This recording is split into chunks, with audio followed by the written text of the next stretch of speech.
And SSRN is, I think you're now in the top 100 authors on SSRN, on fintech and related subjects. So Dirk, I'm glad we got the projector working, and the floor is yours. Thanks, Leon, for inviting me over. It's a pleasure to be here tonight and to speak on this special evening. I've already seen in the train a lot of people who have adjusted to Halloween. This was quite fascinating. I want to speak a bit about initial coin offerings and cryptocurrencies, but given the demand on blockchain technology, I will add some basic stuff on blockchain just to give you a bit of background on that side. The idea here is that we have to understand technology as something that provides old problems in a new way. And if we understand that the old economy has basically a lot of experience with the same problems that we try to solve now with technology, we have the right approach to things. Yeah? Technology is not reinventing the wheel. It's just providing new combinations, and these new combinations have, of course, advantages and challenges. And so, in a way, we should always try to compare what we see with what we already have seen in the old economy. And just to give you a very personal example, I didn't know that I was recorded, but now I will nevertheless try to make this joke. This is, of course, a statement that is very tech-oriented, as you believe. Yeah? The faster you go, the further you need to look down the road. But it has an entirely different background, a very private one. It was me driving on the street telling my Australian friend that when we drive fast on the Autobahn, we need to look fast ahead. And he somehow memorized the statement and made a kind of philosophy out of it. And here I'm thankful to Ross Buckley to remind me, because on the way to New York, he sent me this mail and said, please don't forget to make the statement, the faster you go, the further you need to look down the road. But that's an Autobahn statement, has nothing to do with technology. Ladies and gentlemen, the question is, what's going on ahead of us on the crypto road? That is basically the question that I try to address. I have 1 hour. You're always free to ask some questions, either now or afterwards. We have the chance to address whatever you like to know about it. Let me start with some background on distributed ledger technology and blockchain. And the reason is that this technology is underlying a lot of the initial coin offerings and cryptocurrency stuff. When you ask me how exactly is it connected, I can just tell you, I don't know. The reason is it's too diverse to say. There are many different ways how these things are connected, and I will hint at this connection as my presentation proceeds. In order to understand what's going on in a distributed ledger, which is basically the widest expression, we have to understand what the opposite is. The opposite is a centralized ledger. It's basically the one bureaucrat that stores all of your personal data when they issue a passport or a personal identity card or other types of identity devices. And the idea is that this entity is centralized, and that's a weakness. Because when you can corrupt this specific bureaucrat, maybe the one person that is entering the data, that is a weak spot of the centralized ledger. And this is, of course, in IT a big problem, because you can amend data without anyone noticing. And this kind of amendment without anyone noticing is called the data storage issue in IT. And for that reason, the distributed ledger technology was developed to battle the problem that anyone is tampering with the data and no one noticing. And this type of data tampering issue is where distributed ledger come into play. But the idea is pretty old.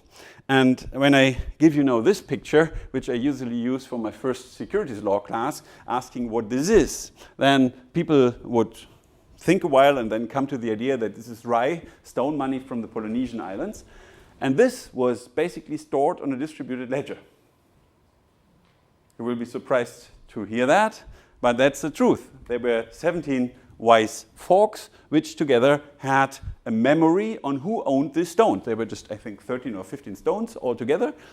And these 17 guys, back then it was just guys, they had memorized basically who owned the stone by which proportion. And the whole economy of the Polynesian island was stored on these ledgers. You see, it's not a ledger, it was basically the 17 minds of these people that administered these rights, but essentially this was a distributed ledger. Why 17? Well, first of all, these people were a bit older, and older folks sometimes tend to forget things. Yeah? The other thing is they were representing influential parts of that society, so together they represented as a stakeholder that had an interest in running this ledger.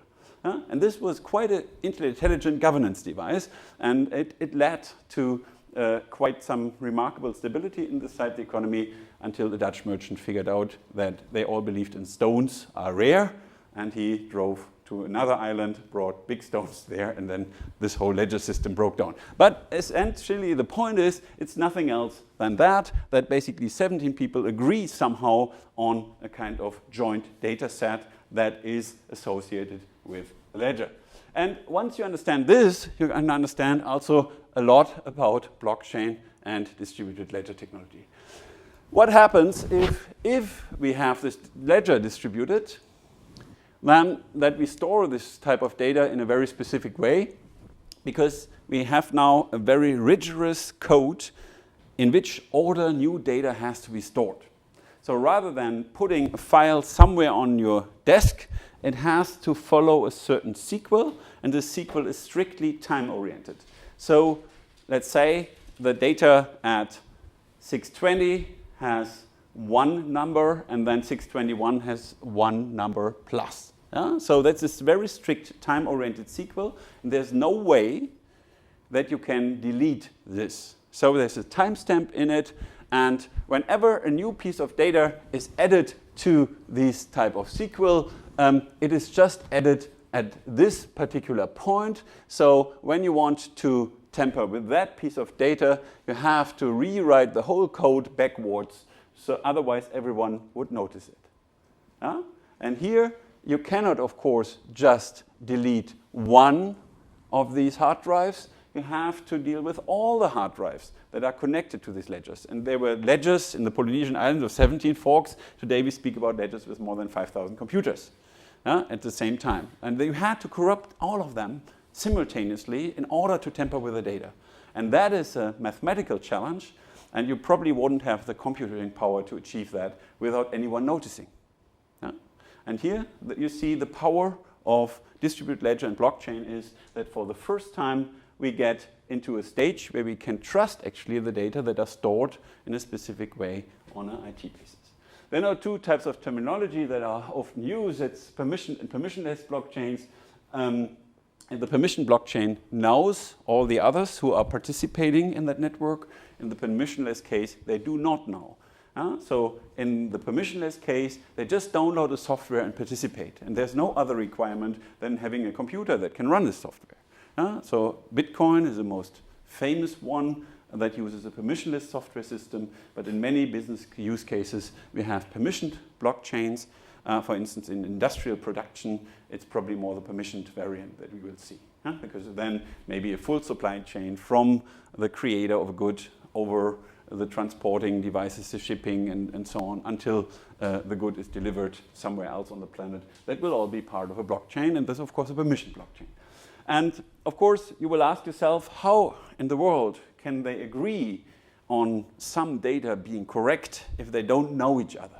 And there are two ways to do that. You can have either a proof of stake model, so everyone has maybe one vote, then the stake is 1, or you can have a 10%, 5% allocation of votes, that's no problem, depending on investment, or you can have a so-called proof of work model, and that's underlying Bitcoin, where the computer that basically invests most in solving a certain mathematical riddle is calling the shots and determining what's right. There's a certain logic underlying, but it would go too far to repeat that here.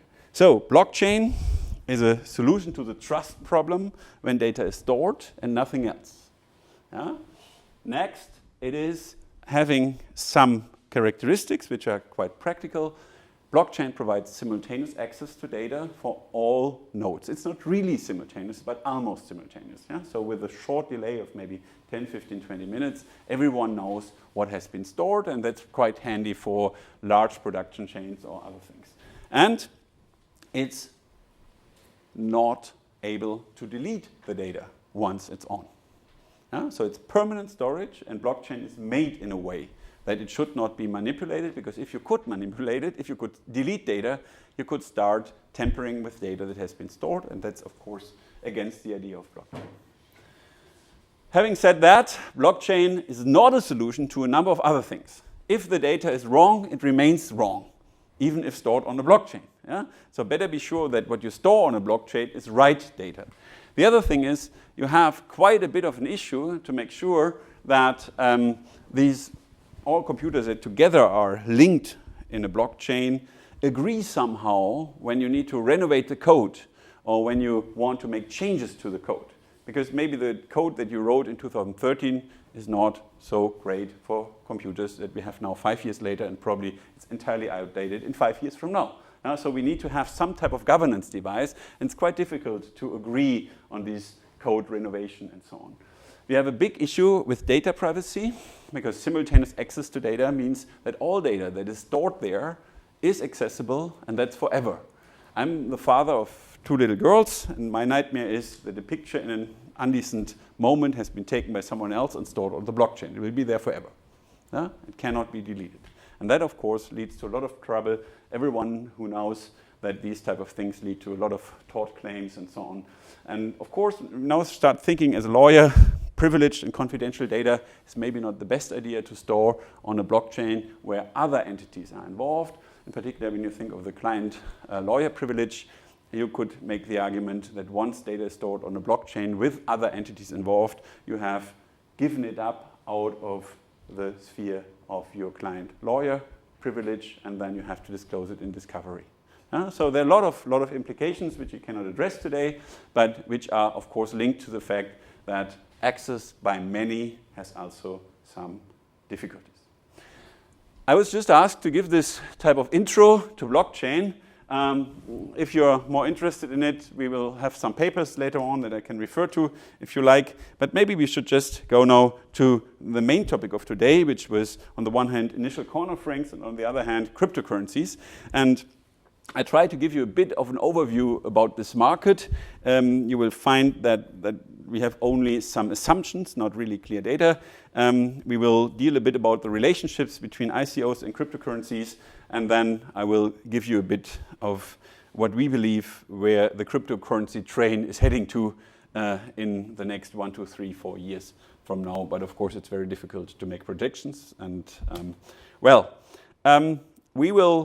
I will rely on a number of papers, and you can download them or read them later on. So if something is maybe not clear, it may be that it's due to the presentation, and you can still find the truth somewhere.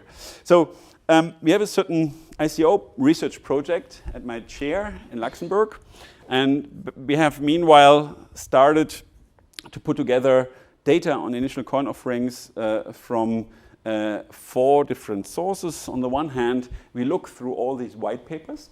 White paper is basically when an ICO is launched, there's some document disclosed. And this document that is disclosed describes from the perspective of the originator of this kind of ICO project what they want to do and what they want the money for, actually. And then we have other sources.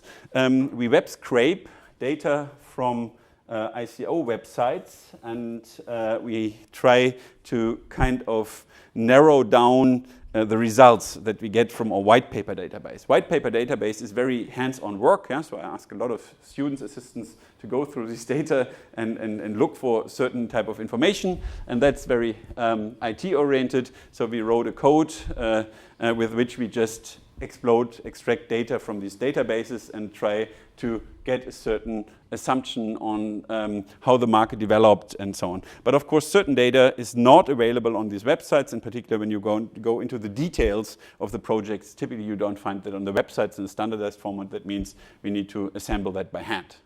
So it's partly technology, partly really hands-on work to assemble this data. Interestingly, we find that the ICO boom has somehow reached its peak. It was probably in the second quarter of 2018. ever since in the different samples, we see that the number of data ICOs is going down again. And here you see in our one web scrape database, we have 4,000. In the other, we have a sample of almost 5,000. And together they give us an assumption. Yeah? The problem is when you web scrape data, the data is not good. Yeah? You get only the data that has been disclosed in a certain format, and these websites are of course not very accurate. And for that reason we try to narrow down our questions from different perspectives and get a certain overview on things. Well, and when we do it, we get the feeling that the market is gigantic.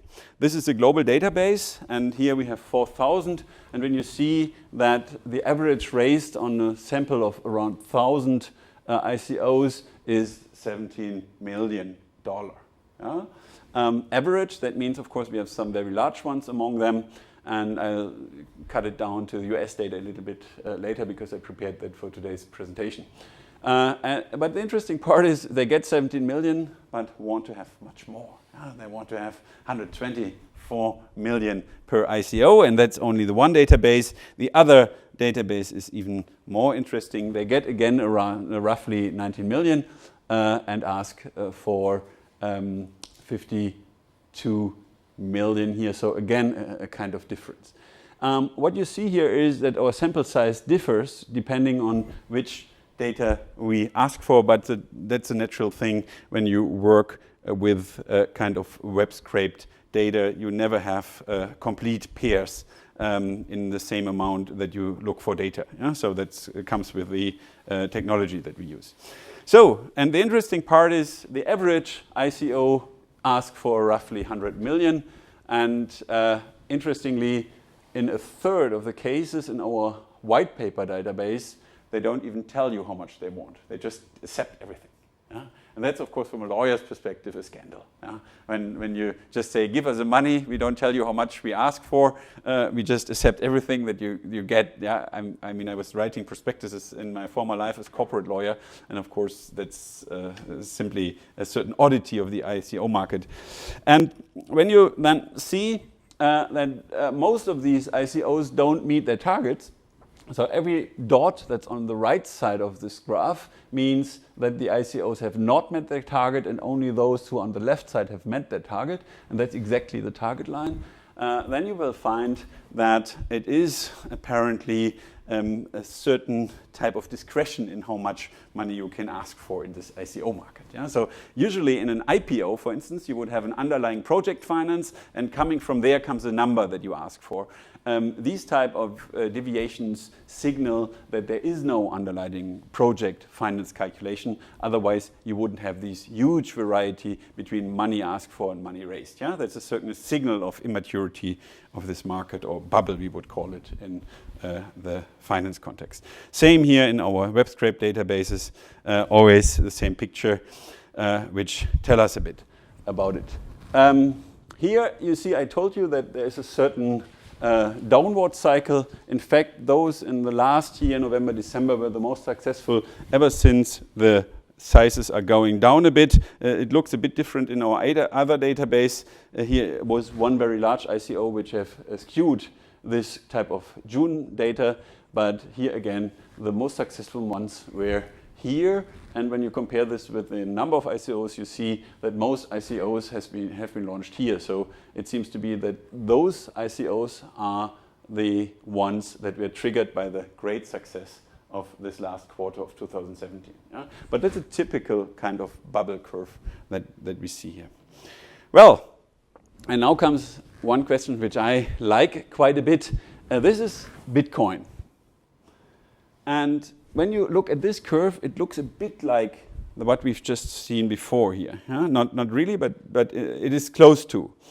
And there seems to be a certain correlation between the Bitcoin boom and the initial coin offerings. And that's quite interesting because we have looked into what they ask for. And you see that a maximum of 25% of the ICOs ask for Bitcoin. Yeah? So there's no economic correlation between the two. Most ask for either, which is an entirely different cryptocurrencies, against a signal of a frenzy or bubble or certain hype in this type of ICOs.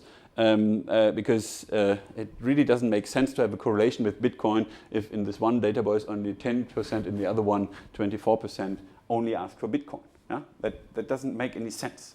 Yeah? It's just not correlated. The only thing that explains this is that the buyers of ICOs have no clue what they do. Yeah? That's my explanation of that. And here we have a certain interesting part on the size. Usually we have a certain average, but we believe that the funds raised are at least 22 billion worldwide and up to 91 billion. And in order to put this in dimension, these numbers are 4 times higher than what we read everywhere else. Yeah? So that's a certain signal that the market is giant and that is probably not growing so fast anymore, but at least it's a big market. Well, when we look at the countries, North America is of course important, but it seems to be that the problem is more in Europe these days, to say it that way. And I think this is a positive effect of North American securities regulation. Because the SEC is, from our database, the most active enforcement agency worldwide against ICOs. And I think that explains why if we have ICOs in the US, they are larger and usually better documented than everywhere else on the planet right now. But of course you see it in the number that relatively few ICOs are launched in the US today as compared to the rest of the world. The same picture in all the databases, and here again the scandal that in 60% of this sample you don't know where these ICOs come from. That's again from a securities law perspective a no-go. Well, if we have the breakdown by numbers, we find, of course, the US as a single jurisdiction being the largest, but the US is, of course, 380 million people. And when we have the same number of countries in Europe, then all of a sudden you have 40% of all ICOs being launched from Europe right now. Yeah? But you have one player which is surprising. Everyone would expect that it's China here, but that's Singapore. And the reason is China has banned ICOs, and Singapore is taking on the function as launch hub for Chinese ICOs. Yeah? So that's the explanation why Singapore is featuring quite a bit in these type of databases. Well, and when you go on in the EU, you see that the UK is quite active, but there you see also a number of quite surprising players, including Estonia. My question is to you, do you know where Estonia is? No? You don't know? It's on the Baltic Sea, close to Russia, and that also explains a bit why it is so active. First of all, it's a small country that looks for its opportunity. It's really very, very active in digital affairs. It was the first country in Europe that had permanent online access for everyone for free. But on the other hand, of course, it has also maybe the Russian border also as an opportunity for ICOs, yeah? Because there's some regulatory arbitrage that they can play.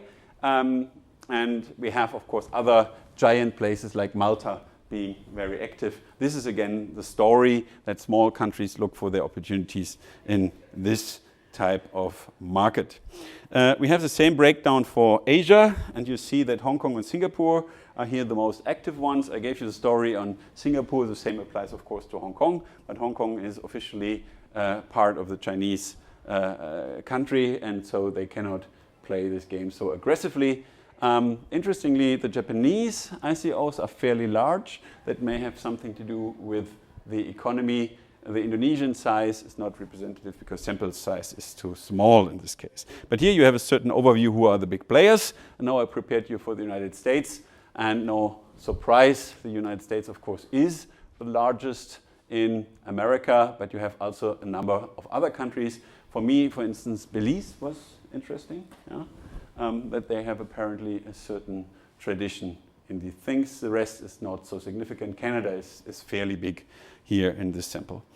But the one thing that I mentioned to already is that the Americas have the largest ICO size, and that is quite clear. When you have strict securities laws, you need to pay for lawyers, and that doesn't pay out if your sample size, your ICO size is too small. Yeah? So strict regulation typically leads to larger ICOs, And you see here the effect of American securities regulation. And I believe, as you can see from my database, I'm as a lawyer, I'm a bit critical to this product, in particular, given that all my data suggest that there's a certain retail frenzy in this market, which should be curtailed by proper regulation. Well, the takeaway on the regions is relatively, of course it's wrong, that's 25 million. No, that's a total market size of 10 billion for the US. We have the US ICOs are double the average size than in the EU, for instance. And my problem is here that we often don't know where the investors come from. Because this is one data that we look for and we have no evidence in the prospectus. And that's something that we go after right now. We have different type of methods to do that. But when you don't know where the investors come from, as a lawyer, you don't know which securities regulator is in charge. That's a certain type of difficulty here, which may explain why other regulators are not as active as the SEC, which has really approached a lot of these type of entities. When you look for what they finance, you see here a lot of interesting stuff. Most surprising is that they apparently can collect money without disclosing what they do. Again, 10% don't tell you what they do with the money. That means they have a prospectus, just write a bit names like we do blockchain and DLT and technology, and that's apparently enough to collect money. That's of course good. I will try that too, but as a law professor, typically you cannot run away so easily. So when we look at the quality of white papers, we can continue. So in 2/3 of the cases, we have no information on applicable law. We have no background information on the sponsors. In 1/3 of the cases, the name of the issuer is not the same like the author of the white paper. That means the issuer is ABC Limited and the author is Dirk Zetzsche. So that means there's no liability correlation in between the information and the other one. But that's all an indicator and supportive of what I have said, that the market is not mature, that it's a frenzy, that's a retail bubble in a way, because professional investors would, of course, not accept that. Well, and when you continue, you see that, and this, again, not a surprise, the only country that has a significant exclusion rate in these white papers is the US, because they fear the penalties and they fear enforcement here. The other countries are apparently not so active, and you see it here now in the country restrictions. Having said that, now it is interesting to know what type of projects they go after. And here we have basically 3 archetypes. The one is a kind of equity token, so they promise a type of increase in value. A currency token, they promise a type of liquidity function, a kind of use to get something by using the currency, and they have utility. Utility is, so for instance, you can have 5 GB in free data storage in a certain cloud server. These are the 3 type of archetypes, the archetypes of ICOs, and when you look at that, you find then a certain combination of cash flow rights and participation rights and equity tokens, for instance. When we have in the currency token, for instance, something that you back up, like in a stable coin, 1 token with $1 US. You just say you have a token rather than the dollar. Now you ask yourself, why should you give away your good dollars to get 1 token? The answer is your dollar may burn, the token may not burn. There's a certain function of transmitting tokens cross-border in a second, which can be very appealing. At the same time, these type of tokens cannot be destroyed by physical type of accidents. Of course, you can lose your access code to your token, then you're in a bad situation. You cannot remanufacture those things, but there's a certain liquidity advantage in that token, which may explain why we have currency characteristics in these token markets. And I will dwell on that a bit later, a bit more. The utility token is very often that there's some side effect, that there's some enthusiasm in a certain project, and this usage rights has a certain type of community appeal to the buyer of these tokens. Yeah? So they finance a certain project and innovation. At the same time, they become a kind of club member by using a certain widgets, as I said, certain storage power or a certain right to exchange data, stuff like that. Yeah? And you see that this is the first one we can handle because we've seen that before. The second one is already difficult to understand. And the third one is something for tech aficionados. And so if you're part of this group, you can understand that. I was running a software firm for 3.5 years, and I had all these people who worked in this type of value set. They look differently than I do, yeah? But they were brilliant tech minds, and so they had fun to exchange certain knowledge, and this was a type of mindset that you need to understand this type of utility token aspect in particular, but also the currency token, because currency token idea rests on Bitcoin, and Bitcoin was the counter movement to the lack of trust in the regulated financial system that the young generation today experienced when they were very young in the global financial crisis. Yeah, they've seen their parents lost a lot of money with the regulated system, and so now they have a bit money, they earned it with their first years in professional practice, and they believe it's their right to waste their money in their way. Yeah? Rather than investing in the regulated system, they go into the unregulated system. We have anecdotal evidence that supports this type of clientele approach, but they're not representative, so I will not disclose them here. Well, in all of this, by categorizing things, we have a certain data issue because we cannot really say very often in which category these type of tokens fall, because many of them have just mixed characteristics. And probably most people who buy them just buy them because they want to get rich. Yeah? And so they all have a certain investment appeal, apparently, and that was driven by an enhanced value, for instance, of Bitcoin, and so on. And here, from a lawyer's perspective, it is pretty unclear whether the buyers of these tokens care at all, whether they have one of these characteristics, or whether they just speculate on increasing in value, and then everything would just be investment. And then that's, of course, the SEC approach, which follows the logic that as long as there is type of enhancement in value, the investment characteristic prevails, and that explains why they go so strictly after them. Well, when we look at the type of ICOs and try to categorize, interestingly, currencies seems to be most important, but again, disclosure is not very well here. And when we do the same with the web scraped stuff, we see that in the one sample, utility is important and currency is not, but you see that non-disclosure rate here is almost 30%. So that is not a good database for that purpose. Here, the data disclosure is better, and again, we see that roughly 45% is currency. So most of the projects seem to be kind of Bitcoin remakes in the one or the other way with variations. So the ICO market has a very strong leaning towards currency-like tokens. But it's also pretty logic. There's some logic underlying. We know that in the case of equity, in almost all countries of the world, securities law would apply. In the US, the expression is used a bit wider, but even in Europe, if you, for instance, promise a return on the investment, that's a primary characteristics, prospectus duties would apply, and for that reason, we believe that some of these ICO structures have legal advice, and for that reason, not overemphasize the investment characteristic in this particular setting. Okay, what can we take away from this again? Cryptocurrencies seem to be most important, but the terminology is a bit vague, and the enforcement is again difficult, because when you do not have good documentation, then as an enforcement agency you always run the risk to be surprised when you go after them. And since our retail clientele seems to give money also without disclosure, there is a certain disincentive to be accurate on what you actually do. So, what can we conclude regarding ICOs? I think they're not too small to care anymore.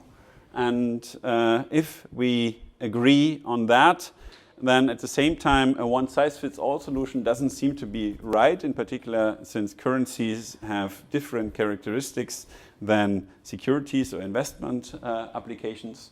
And for that reason, I would suggest we look at these different types of characteristics, try to qualify each token, and usage may be due to consumer protection rules, simple consumer protection rules, not securities law. Here will probably some financial regulation apply that we have with regard to payments and currency equivalents, and here we have typical securities laws being applicable.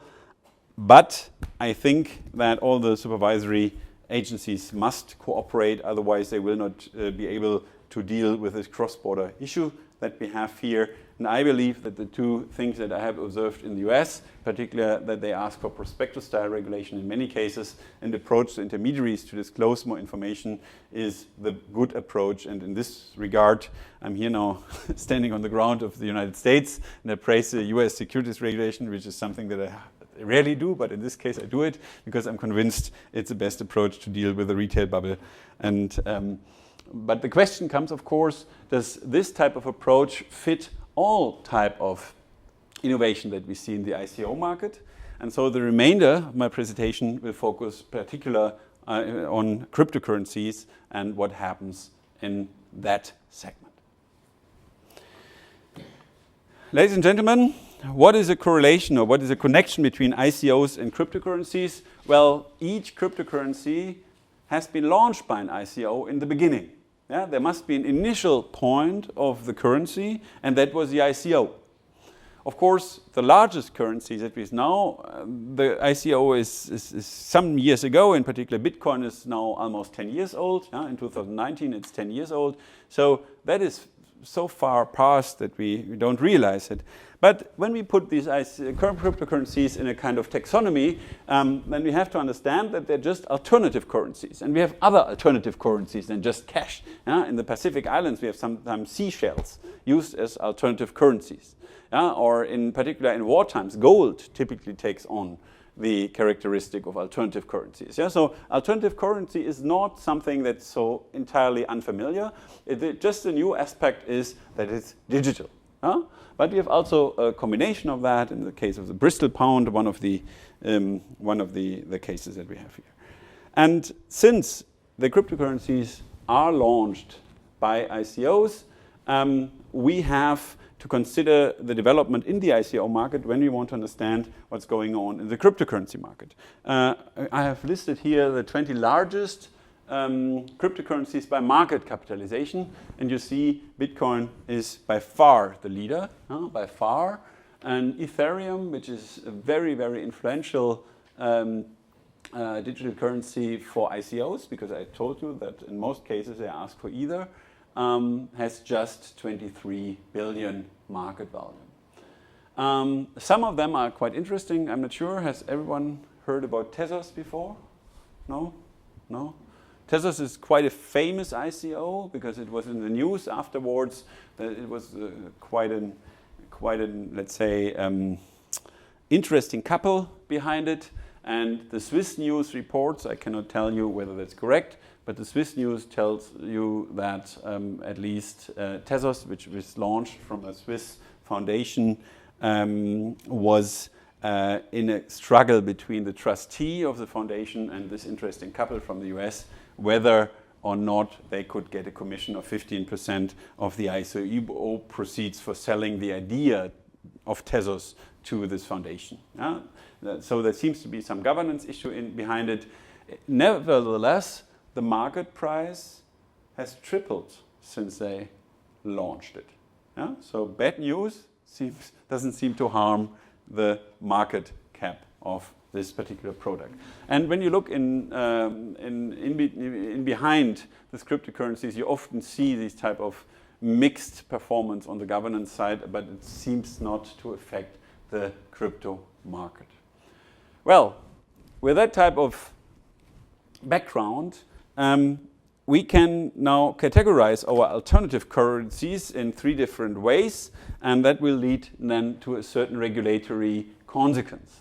For instance, when it's fully enclosed, then it's typically unregulated. What is a fully enclosed digital currency? For instance, you could have bonus points for shaking hands with your colleagues. Yeah? Maybe your firm wants to initiate a certain community feeling, and then you get some type of bonus points. Yeah? And these bonus points can be swapped into whatever, off time or something. Yeah? Then it's a fully enclosed system. It's usually unregulated. You cannot use it outside. Then you have semi-convertible, for instance, in computer games. When you play a computer game, very often these days a computer game is for free, but when you want to have a certain widget in that game, like an extra long sword in a kind of fantasy game, yeah, you have to change this type of fiat currency into virtual currency, and then you can buy this type of extra long sword. That's semi-convertible. For the most part, we believe it's a service contract and thus not regulated by securities law. But when it's really fully convertible, then it starts to become a problem. And this is, of course, where we have Bitcoin today. It has links to the real economy, simply because people invest their savings into those things, and is linked to the formal payment system, in particular the banks, in a certain way, because there must be a link, otherwise it's not liquid. Otherwise you're just locked into the Bitcoin world, and the Bitcoin world is not yet fully accessible for all services as a means of payment for all services. If we have these type of connections, this is the stage where our digital currencies are, and this is why we speak about regulation. How have regulators around the globe responded to them? Well, all want. So wherever you look, it's dangerous. Well, we have some more aggressive approaches in China.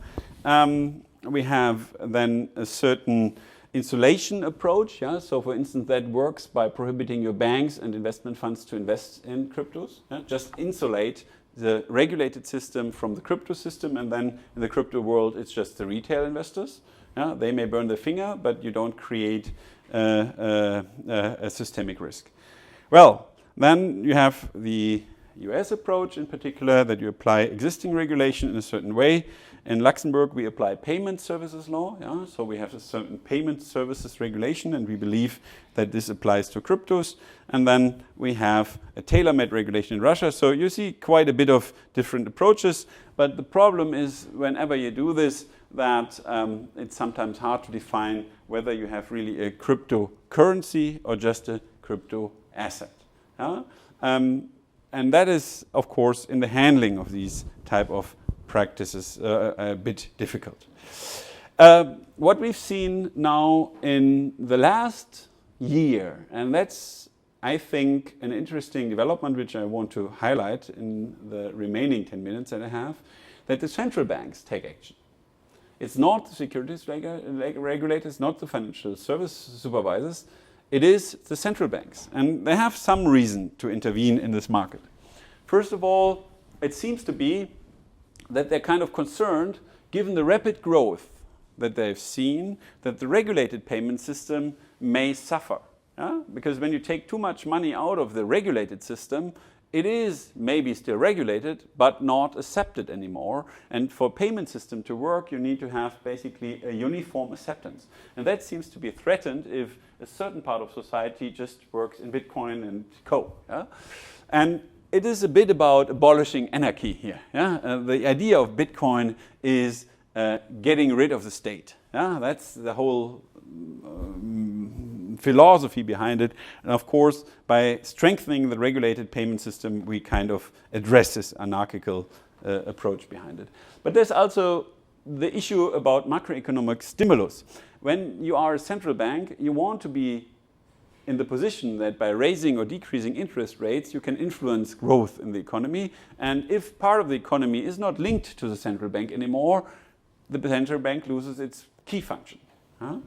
Then we've seen a lot of fraud, and of course the central bank is typically not the entity combating fraud, but of course when too many people lose money, there's a certain systemic issue coming from that.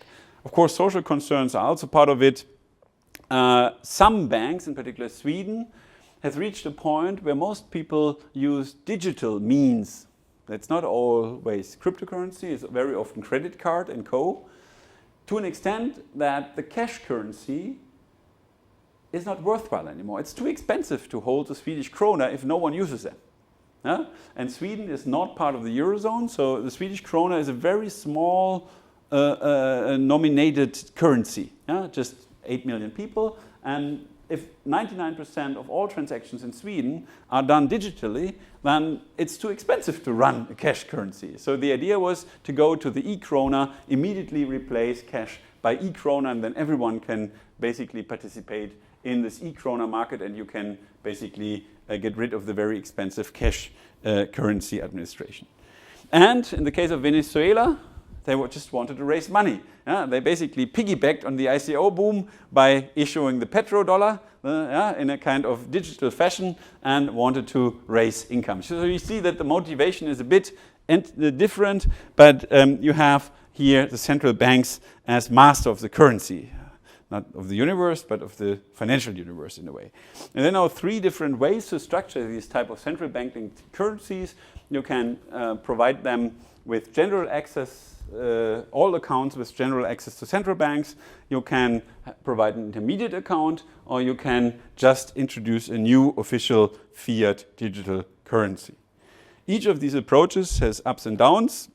The first approach is something that dates back in theory to the 1980s. James Tobin, the Nobel Prize bearer, he was proposing a kind of deposed currency where every one of us has direct access to the central bank, and we would get rid of all the intermediaries that we finance with our bank fees and so on. So it was a way to disintermediate the whole financial system. We would all be linked to the central bank directly. So rather than having a bank account with an online bank or whatever, we would all be central bank clients. Back then, it was too expensive to implement that. We lacked the technology in the 1980s. Today, we would have the technology, but there's a reason why we still don't do it, and why no central bank that I've observed is really trying that approach. While on the one hand, we can better monitor and steer the central bank function, we fear that maybe the systemic risk would be enormous, because if we are all linked to the central bank is a new point of failure, central point of failure. Central bank as central point of failure is something that we don't like. The central bank is usually the lender of last resort. That is a backstop against failure rather than the first point of failure. So the robustness of a central bank direct access system would be, of course, lacking. In particular, since we cannot assume that the central bank is better in handling technology than, let's say, multi-billion-dollar financial conglomerates, which have all financial resources at their hands. So we have no central bank seen moving forward by simply moving in a central bank account-run system. The next approach, the intermediate access approach, is something that we've seen a bit.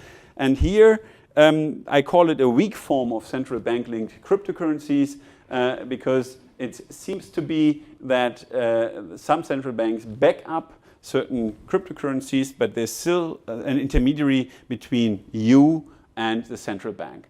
But for instance, a large commercial bank can issue a digital token, and the central bank can say, yes, we will swap it at a certain price to the dollar, whatever.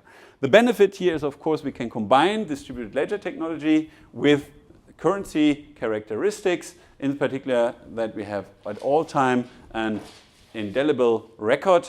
We can disintermediate to a certain extent. The number of banks that we finance will be smaller, and we could have a certain control on the amount of central banks if we link it, on the amount of currency, if we link it to the central bank. So only when the central bank gives consent, the number of currency tokens can increase. That's the idea. So here we would have the macroeconomic stimulus package implicit in the system, yet the remainder would pretty much stay as it is. But the amount of money that's circulating is under the control of central banks. And now, when we look at all the central banks of the world, we see that there are quite a number of projects. And you wonder, what are they doing if all they do is just basically the same that they have so far? I think they move in a third direction, which I want to introduce now. That's a new digital form of official fiat currency. And what we do here is that the central bank issues tokens. These tokens circulate on a distributed ledger. And that's what I call the strong form of central bank linked cryptos. Yet at the same time, central banks seems to like all these intermediaries in the financial system, because it takes away the exposure from the central bank. It lets all those intermediaries work, and at the same time, we will not see cryptocurrencies where the central bank, if it is involved, doesn't have influence, because it risks its reputation. A central bank will not accept a cryptocurrency if it doesn't have a say over things. And that kind of puts a framework that we see right now. On the one hand, there's a lot of intermediaries still in the system, which technically are not necessary. At the other hand, we will have a certain central bank influence over the amount of tokens circulating. Otherwise, it's useless to bring the central bank in the game.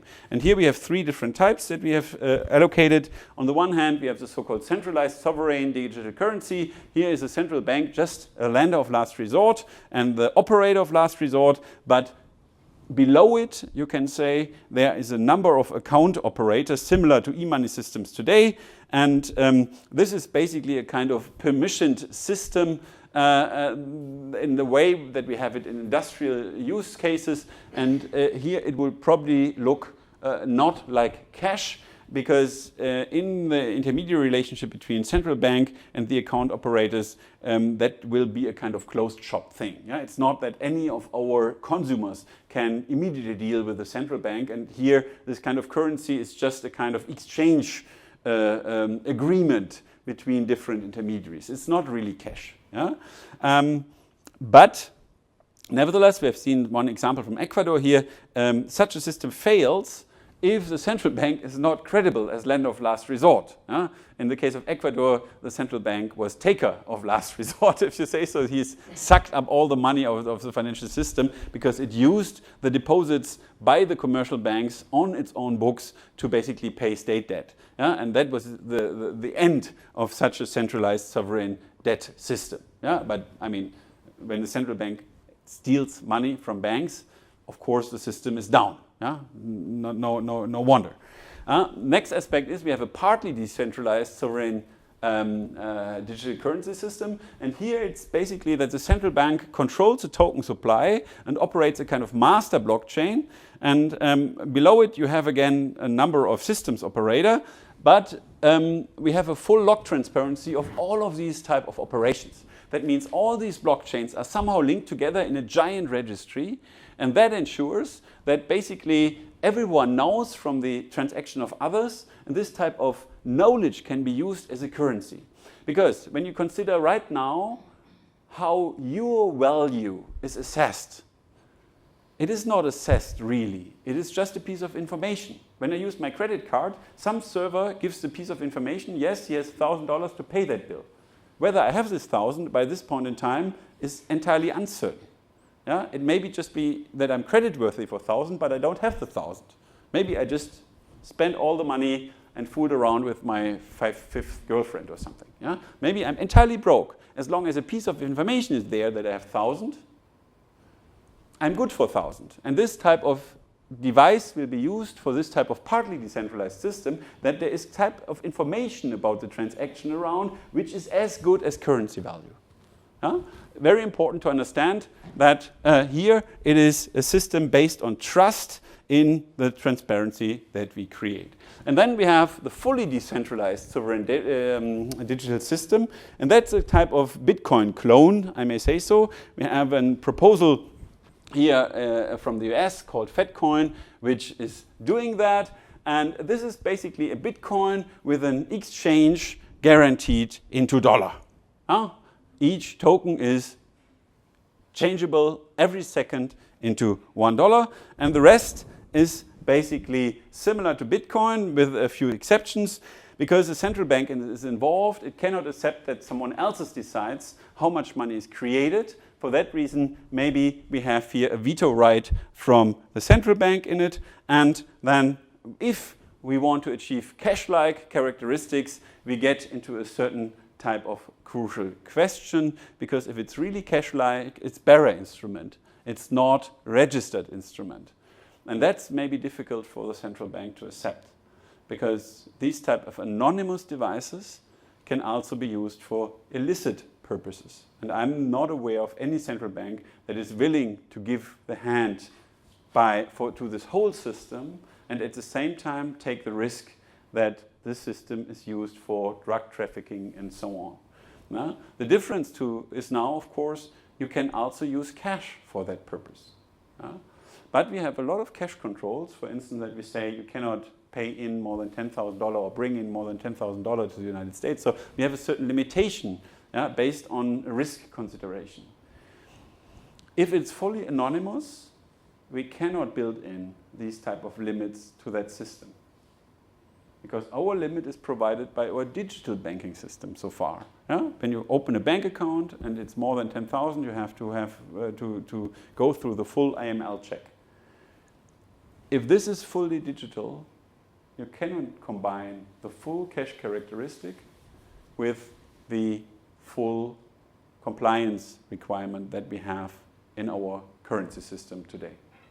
And that's a type of riddle. I'm very happy to see how my 20 or so candidates that we observe right now, here is the list again, where is it? How my 20 candidates solve this problem. They're all in a pilot stage. Some very advanced, UK, Canada, for instance. Some with a different mission. Here, this e-krona in Sweden. But they all have to solve the three questions or the three different systems, or have to deal with the systems and come to a conclusion. And well, that will be the next year to see how they come with solutions after their prototypes have been used. And when we consider those type of models that I just introduced, then it is pretty obvious that it's not so easy to do that overnight. We have lots of technology questions to answer. I just want to give you a few of them. So for instance, what consensus algorithm you have, or do you really want to trace each and every transaction, or should there be something like a relevant threshold to trace them? But next, I mean, Bitcoin is using the power as of Netherlands in a single day. So the energy that's invested, that you need to run Bitcoin, is that of a fairly large country in Europe. So is that really sustainable in the future? Do you want to support that as a central bank? This giant waste of energy with Bitcoin?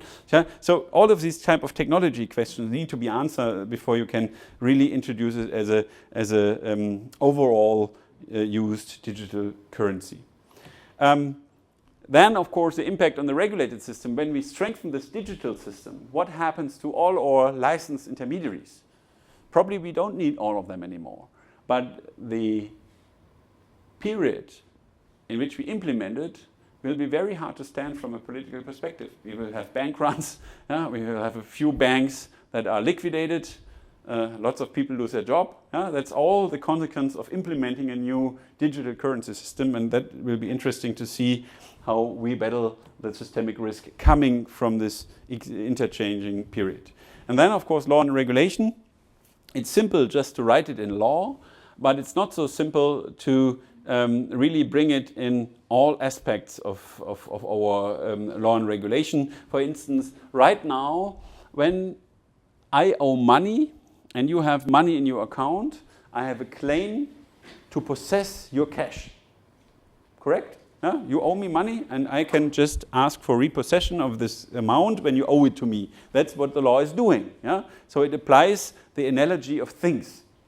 That's of course absurd, because the true value is not the piece of paper. The true value, I always ask my students when I start with my currency classes, what's the value of,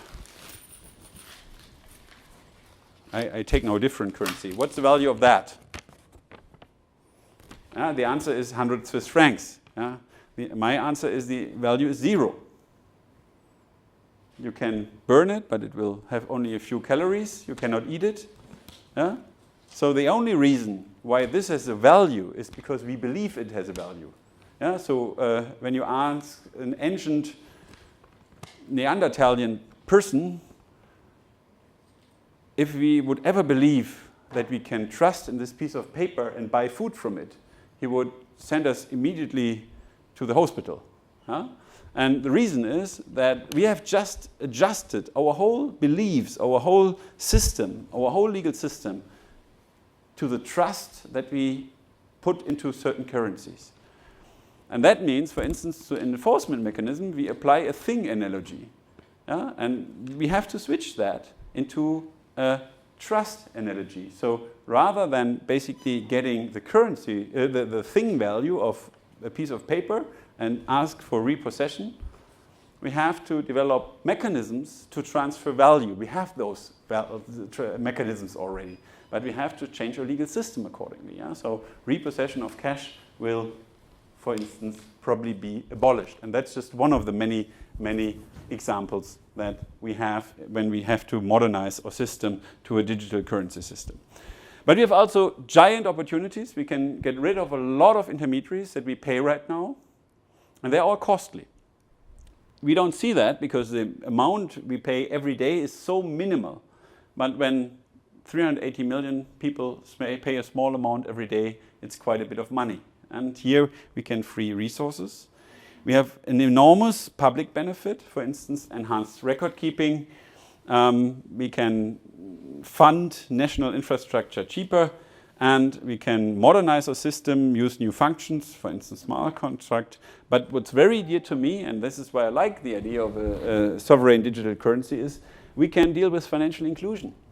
And here, when you are outside of the United States, you will find a major problem, for instance, on remittances.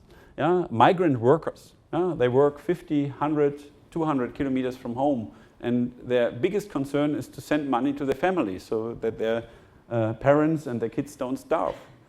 Right now, they pay egregious fees, 2-digit percentage points.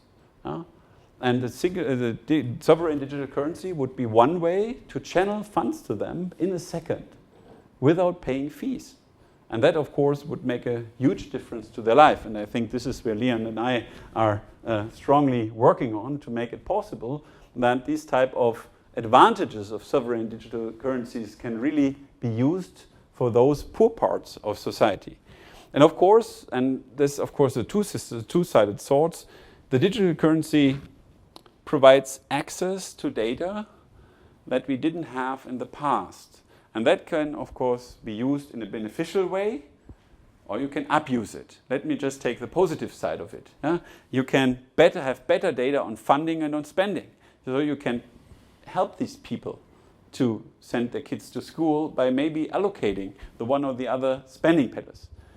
Others would deem it paternalistic, but when you look at these cases and look how many children suffer from the fact that their parents are irresponsible by what they do, then maybe you have a certain different perspective. All in all, we'll have a fundamental change in the financial inclusion landscape, and I think this is also something why we should pursue sovereign digital currencies in the future. Of course, we need to have the infrastructure and we need to have digital identity, because without that it doesn't work, but we have researched on that in a different piece, so I cannot go into that. I think my time is almost up. I will just summarize. I think we have a case for regulatory intervention in the ICO market because it's not too small to care anymore, and consumers are exposed, and I think it's a good reason for the state to do its job and to protect consumers if they cannot protect themselves. Of course, usually I'm a liberal person, so I would believe that we would let people burn their fingers if they do stupid things. Sometimes it's good to have a slap on your fingers and then you learn. But when you look at it from a systemic perspective, if there's a generation, the 25 to 35-year-old stage, ruining and wasting all their money away, we will have a problem in the pension system 20 years from now. Yeah? So it may make sense to intervene now rather than ask for taxpayers 20 years down the road to fill the gap that they create by irresponsible investment behavior. So here, that's my rationale of consumer protection. As you see, it's not really individual approach, it's more a kind of systemic approach. Then, of course, intervention in cryptocurrencies. If we do it, it must be tailor-made. It cannot be simply done by saying we do it. We have to adjust not only the technical side, but also the legal system. But a central bank link can assist cryptocurrencies to mature and counter risks that we've seen in this yet entirely private market. And of course, I believe that the central banks can have a positive influence if they do it right.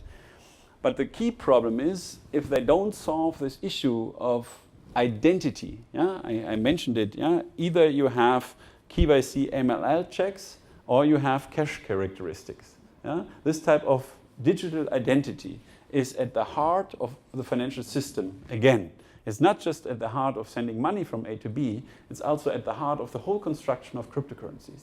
I think this is where the action will take place in the next 2 or 3 years down the road, where we will really need to find solutions to that problem, that we either like a greater degree of transparency on who did what, or we like the cash characteristics as such. With that, I'm done. Thank you very much for your attention. Here are the papers that you can refer to if you have certain questions. And with that, I leave it to you. Thank you very much for being here. Thank you, Dirk. You covered a lot of ground, unless you gave us a bonus on Bitcoin basics of Bitcoin and blockchain. That's quite impressive. Welcome. Yeah, if you have any questions, I'm very happy to answer. Yeah? I guess I have one or so. Thank you for all your research. It's very impressive. You were able to pull together all the ICO information. I guess going back to my background is banking and liquidity and investments. So I guess going back to Bretton Woods, and following that thread. So back then, I guess Keynes had suggested this banknote, which was a global currency that was non-fiat, because I guess they pointed out the tension between running an economy using a fiat currency and money and supply versus participation in a global economy. And so given what you had said about a digital version of a fiat currency, do you think there's going to be more movement towards that side, or maybe the ability to go create, Bancorp that would live on a global basis, and that sort of follows what a history of Nixon taking us off of the standard in terms of gold, the evolution of petrodollars, because I guess there was a sense that they needed an underlying economic engine to support enforcing the petrodollar payment mechanism. Accomplish that. So with these cryptocurrencies, if there's no underlying economic generation, do you think that a Bancorp could be created? It depends on. It's a long question. Sorry. It depends on the trust an institution can generate. Of course, I come from an institutional environment where the trust in the state actors is quite high. The Deutsche Bundesbank was reliable, the Swiss Bundesbank is reliable. All of them are reliable players, and they have a constitutional mandate, and they fulfilled that pretty solidly. But once you go out of a certain small group of countries, you will see that the trust in the institutions is not very high, and maybe justifiably so. Yeah? And if this is the case, then you need to back it up. And that's, of course, why Venezuela took the petro strategy to back it up.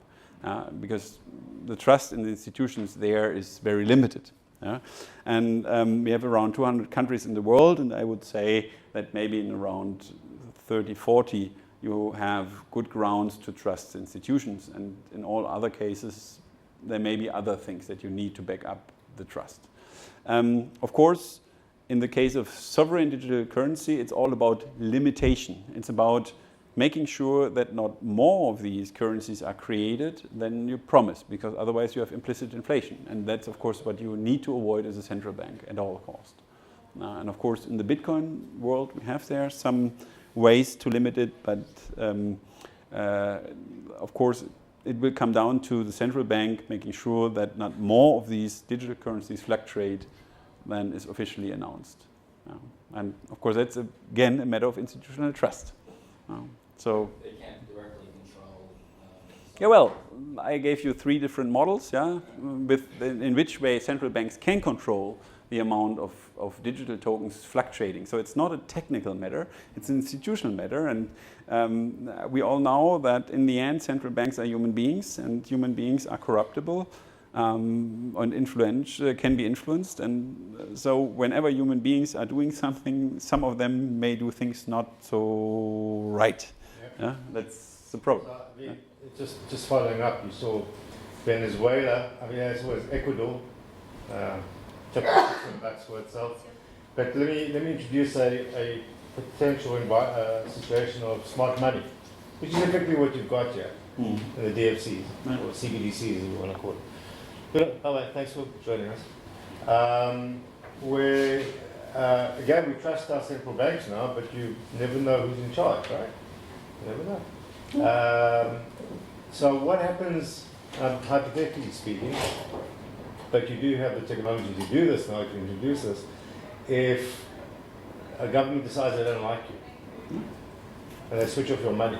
Yeah, actually, that's a very likely way. Cash you couldn't hide under a mattress. Yeah. What do you do with your DFC? Well, Goes there? if it has really cash-like characteristics, Yeah. then you can carry it away. But that's, again, this tension what I told you. Either there is state control, and state control can be used in 2 ways. We can trust in the good state, or we can trust in the not so good state. And when the state is not so great, then all this knowledge can be used against the individual. Yes. And if it has really cash-like characteristics, then it's an anonymous token, then it can be distributed, then we don't have this state control. May it be for the good or the bad side of things. That's just really the issue. And as I said, identification is at the core of the whole system. Either I build it, I build it really like a cash equivalent, then it will have some anonymity in it, or I build it like some bank account unit of account, and then you have full control over it. What are the 2 DFC implementations I've seen have at their core being, wanting to join the bandwagon, but more importantly in the matter of de-risking? They see it, the kind of traceability, if you want to take it that far, but more the EKYC components of a DFC, helping them to solve the de-risking issue. Does everybody know what de-risking is? Basically, Dirk touched on it, is you're a migrant worker in the States and you want to send money to Haiti. The correspondent banks don't allow that transfer to happen. At least the correspondent banks here, the US trading in US dollars. So you cannot easily send money to, especially a Caribbean or Pacific Island nation. Because beneficial ownership of the recipient is not widely known. So they think, well, it's actually going to somebody who's a bad actor. So the Caribbean nations launched the Barbados, I didn't see it on your list, Barbados digital, it's the digital dollar for the East Caribbean nation. I was actually at the launch last year in Barbados. And one of their rationale for the governors is exactly that, is the EKYC traceability component. So they're already thinking that way. There's the emphasis on, let's say, full identification, and at the same time, by having the full tracing, they have given up part of the cash characteristics. So you can send it's a trade-off, and this is really at the heart of things. And if you approach the AML side, and de-risking is all about addressing these money laundering concerns, then at the same time you give up part of the cash characteristics, which means that the state can simply delete your account and you're gone. That's the price you pay. How soon do you see ICOs becoming an alternative source of funds for companies? Yeah, it is already an alternative source of funds. In Europe, it has by far exceeded the amount invested by venture capital funds. It's not that large in the United States. But outside of the United States, the venture capital market is not so well developed, and their ICOs play a significant role in funding innovation. And what does that mean for projects that don't have a strong, like say a project is just using the ICO for fundraising, but it's not really that strong of a blockchain project?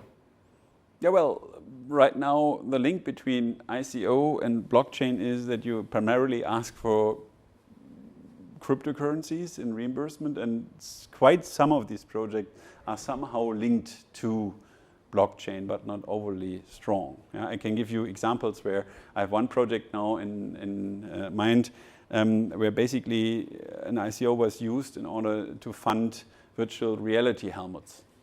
It has nothing to do with blockchain. It's just an innovation, but apparently it was appealing to the investors because they collected more than $40 million. Yeah, so it works. Yeah. One more. I'm trying to understand the discussion you were just having about the decision the state would make.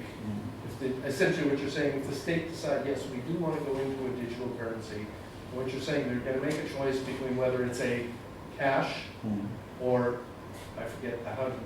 The kind of unit of account fully traceable. I'm trying to, just to make sure I understand it equivalent, what you're saying is if they decide not to do it as a cash kind of digital currency, would the metaphor or the analogy be the same as if the state decided we're going to issue a debit card to every individual and we will have a record of how much that debit card is worth on an individual so we could turn it off.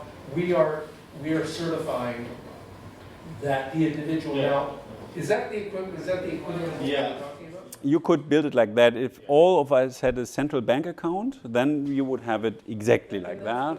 Kind of be like. Yeah. And what you're saying is that the ability that sits with the state is simply, I'm invalidating that debit card, and you no longer have it. Now, may I just tell you, the state has right now also the way. It can just say, all cash that you have is void. It can't say that. It has the legal power to do it. And sometimes, Last year. they do what? in India. Oh, well, they do that, but they do that every time they want to issue a new currency. No, they did that for money laundering purposes. Say that for... For anti-money laundering purposes in India, Right. they literally cancelled the highest denomination note. Right. And you had to go into you couldn't use it. Right. You just literally overnight you couldn't use it. And many, you had to go to a bank and explain actually where you got the money from. right. Many countries have done that, issued new currency and said the old currency is going to be, I understand that, but what I'm trying to say around, so if it comes down that it's time, it'll probably be the central bank that will be making that decision.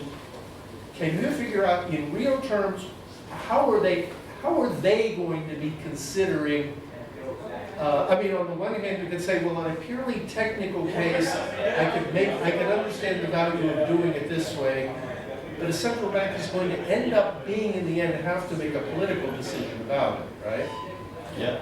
And so, where does it come out when you're a central banker and saying, well, politically, what are the risks and what are the gains?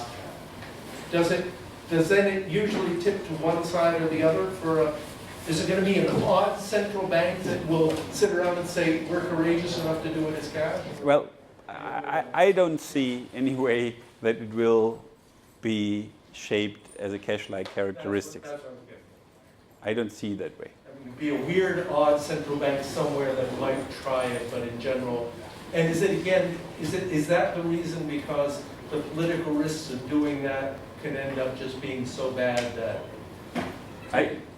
I just think when you are a central bank, you like the data that you get. Right.